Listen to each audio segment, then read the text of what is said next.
The Vedyug e-learning app aims for accuracy but may have errors or subjective opinions. Viewer ratings like likes and dislikes reflect preferences, not overall quality. Knowledge evolves, verify info, seek professional advice, and respect copyright. We don't replace professional advice. Users are responsible for applying knowledge. We aren't liable for consequences. Users acknowledge and accept these disclaimers for a valuable learning journey. Hey friends, welcome to Vedyug, and Vedyug gladly presents you Vidyut. Guys, Vedyug is going to present a last minute exam preparation Vidyut. So first of all, मैं आपको बता देती हूँ कि विद्युत exactly है क्या। तो विद्युत जो है ये last minute exam preparation course है 10th स्टैंडर्ड के बच्चों के लिए for CBSE and state board, and it includes 2 solved question papers, one in video format and one in PDF format. Then we are providing study materials including MCQs, one-liners, LAQs and SAQs, then definitions and important events and date in our question bank. Now moving forward, in this video we are going to explain the paper pattern of SST to you guys. But before going to that page, hold on, I have some important instructions for all of you. So exam paper pattern को discuss करने से पहले मेरे पास आपके लिए कुछ instructions है जिसे हम डिस्कस कर लेते हैं। तो इंस्ट्रक्शंस कुछ इस तरह से है कि while going to an board exam, some essential things you have to carry, which are exam board, set of 3 to 4 blue pens, pencil, eraser, sharpener, ruler या scale। ये सारी चीजें आपको आपके साथ लेके जानी है एंड ये सारी चीजें एग्जाम के पहले दिन ही आपको पैक करके रखनी है। साथ में you must carry your I card और हॉल टिकट विथ यू, क्योंकि आई कार्ड के बिना तो आपको एंट्री मिलेगी ही नहीं एग्जाम सेंटर में। सो इसीलिए ये चीजें भूलनी नहीं है, आपको आई कार्ड हमेशा आपके साथ कैरी करना है। देन आई कार्ड के साथ साथ you must carry your water bottle with you, और हमेशा हाइड्रेटेड रहना, पानी पीते रहना और काम एंड कंपोज रहना। देन एग्जाम जाने से पहले you must have enough sleep day before the exam, और एग्जाम को जाने से पहले कुछ लाइट सा ब्रेकफास्ट आप करके जाना। सो ये सारी चीजें जो है वो आपको याद रखनी है। Then don't write personal details on the answer sheet, you just have to mention your roll number and subject details. Don't add any personal details on your answer sheet. So I hope आपको ये सारे general instructions जो है वो समझ आ गए होंगे कि किस तरह से आपको सारी चीज़ें पैक करनी है, क्या करना है, क्या नहीं करना है। नाउ अभी बढ़ते हैं आगे हमारे क्वेश्चन पेपर पैटर्न की तरफ, क्योंकि हमारे इस वीडियो का मेन मोटिव वही है, आपको पेपर पैटर्न समझाना। क्योंकि इस साल CBSE बोर्ड ने एग्ज़ाम पेपर पैटर्न में कुछ चेंजेस लाए हैं जिसे आपको पता होना बहुत ज़रूरी है। तो चलिए शुरू करते हैं। अब सोशल स्टडीज का जो पेपर है वो 80 मार्क्स के लिए आता है एंड बोर्ड आपको 3 आवर्स देता है वो पेपर सॉल्व करने के लिए। बट आपको क्या करना है, आपको ट्राई करना है कि आप वो क्वेश्चन पेपर 2.5 आवर में ही सॉल्व कर लें, एंड बाकी जो बचा हाफ आवर है उसमें आप आपके पेपर को टैली कर ले, चेक कर ले कि आपने सारे क्वेश्चंस ठीक से सॉल्व किए हैं या नहीं किए हैं, या आपने कोई क्वेश्चन रॉन्गली तो अटेम्प्ट नहीं किया, या क्वेश्चन नंबर जो है पेपर का वो सारी चीज़ें चेक करने के लिए आपके पास हाफ आवर होना ज़रूरी है। सो इस तरह से आपको पेपर सॉल्व करना है। एंड आपको टाइम का कैसे पता चलेगा? अब उसके लिए make sure that you carry a watch with you and it must not be a digital watch. आपको आपके साथ रिस्ट वॉच लेके जाना है, लेकिन वो रिस्ट वॉच डिजिटल नहीं होनी चाहिए, otherwise you can get rusticated.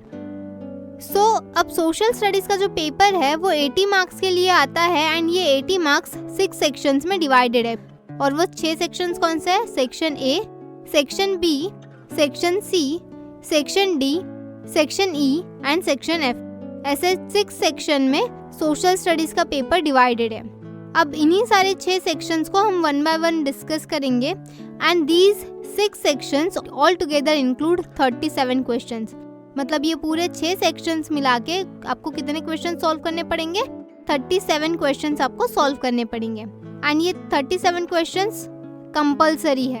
अब इन्हीं सारे सेक्शंस को हम 1 बाय 1 डिस्कस करते हैं। So let's start with section A. Now section A जो है it includes question from 1 to question number 20। मतलब क्वेश्चन नंबर 1 से लेकर क्वेश्चन नंबर 20 तक जितने क्वेश्चंस है वो सेक्शन ए में आते हैं। और ये जो 20 क्वेश्चंस है ये MCQ टाइप ऑफ क्वेश्चंस है विच कैरी 1 मार्क्स ईच। मतलब सेक्शन ए जो है वो 20 मार्क्स के लिए आता है। एंड हर एक क्वेश्चन पे 1 मार्क है। These multiple choice questions include match the pairs, picture based questions and one liners। तो ये जो मल्टीपल चॉइस क्वेश्चंस है इसमें आपको अलग अलग टाइप के क्वेश्चंस मिलेंगे, जैसे पिक्चर बेस्ड क्वेश्चन रहेंगे, कुछ मैच द पेयर्स रहेंगे, कुछ फिल इन द ब्लैंक्स रहेंगे, कुछ वन लाइनर्स रहेंगे। सो इस तरह से आपको ये क्वेश्चन सॉल्व करना है। कुछ असर्शन एंड रीजनिंग वाले क्वेश्चंस भी रहेंगे। देन आपको क्वेश्चन लिखने की जरूरत नहीं है, you just have to write question number और फिर उसका आंसर लिखना है। और जब एमसीक्यू टाइप क्वेश्चंस रहेंगे तो उस टाइम पे आपको पूरा आंसर लिखना है विथ क्वेश्चन। सिर्फ आपको जो भी 4 ऑप्शंस दिए जाएंगे उस 4 ऑप्शन में से जो सही आंसर होगा उस पर टिक नहीं करना है या ऑप्शन नंबर लिख के नहीं आना है। जो भी आंसर होगा उसे पूरा लिखना है। आई होप आपको सेक्शन ए क्लियर है। Now moving to the section B. So section B includes questions from question number 21 to question number 24। और ये जो क्वेश्चन नंबर 21 से क्वेश्चन नंबर 24 तक जो 4 क्वेश्चंस है वो very short answer type questions है, जिसमें विच कैरीज 2 मार्क्स ईच, मतलब हर एक क्वेश्चन को 2 मार्क्स है। और ऑल टोटल सेक्शन बी कितने मार्क्स के लिए आता है? 8 मार्क्स के लिए आता है। अब हर एक क्वेश्चन के लिए जो आंसर है वो आपका 40 वर्ड से ज्यादा नहीं होना चाहिए या 3 to 4 पॉइंट्स का होना चाहिए। और एक बात जो आपके लिए बेनिफिशियल है वो ये कि हमेशा याद रखना कि आपको आपका पेपर क्रोनोलॉजिकल ऑर्डर में सॉल्व करना है। ऐसे नहीं कि आपने क्वेश्चन नंबर 5 पहले सॉल्व किया, फिर सेक्शन एफ पे चले गए, फिर क्वेश्चन नंबर 37 सॉल्व किया। ऐसे नहीं करना है।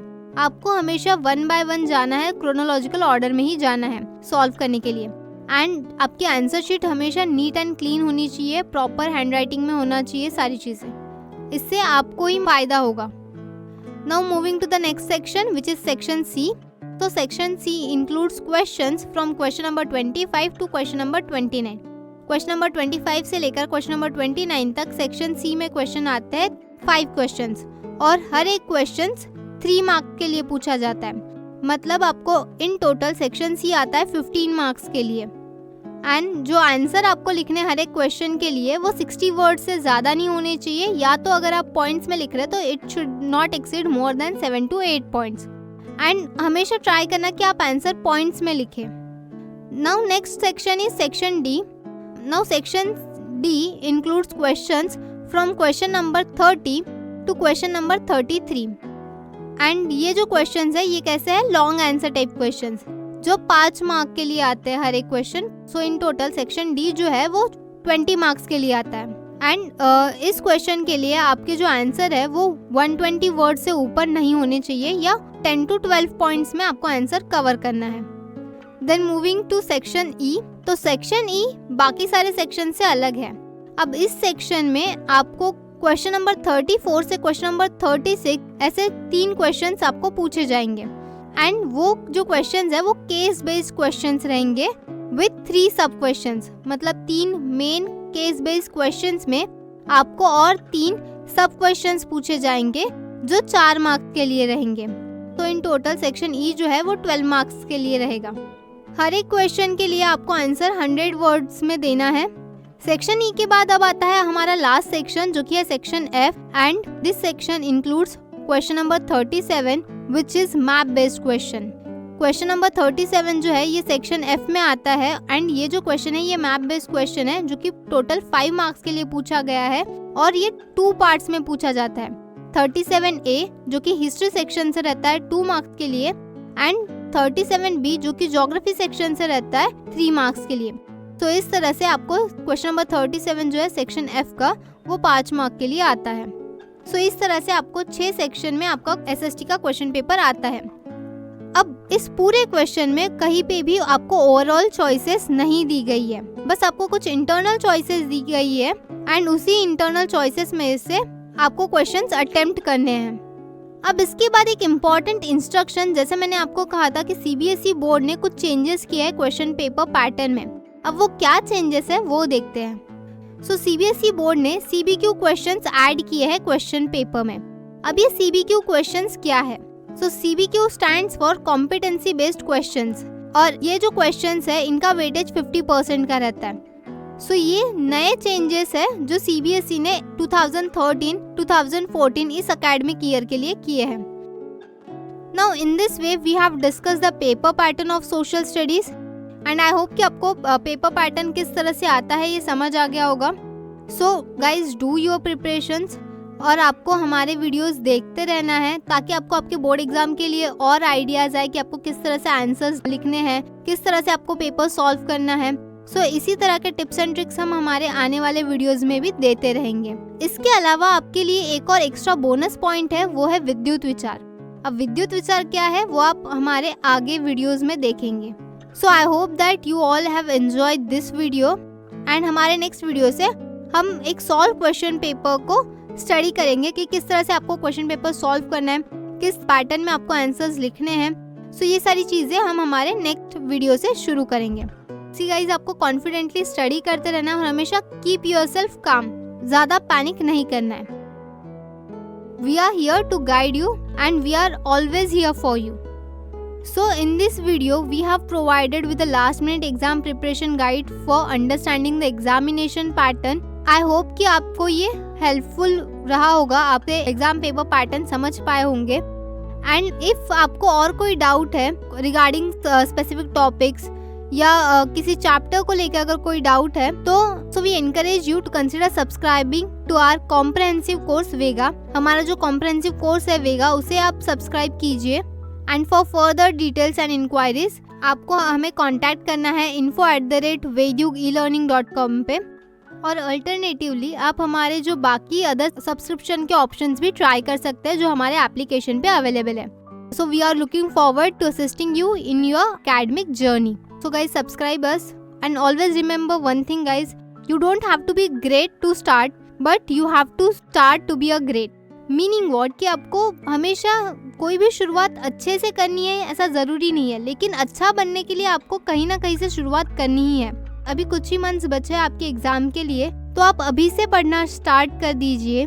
जिन्होंने अब तक स्टार्ट नहीं किया है वो अभी कर दीजिए, या जो हमेशा से पढ़ते आ रहे हैं वो फिर से पढ़ाई की जो मेहनत है उसे दुगनी कीजिए ताकि उस मेहनत का जो फल है वो आपको आपके रिजल्ट्स में मिले।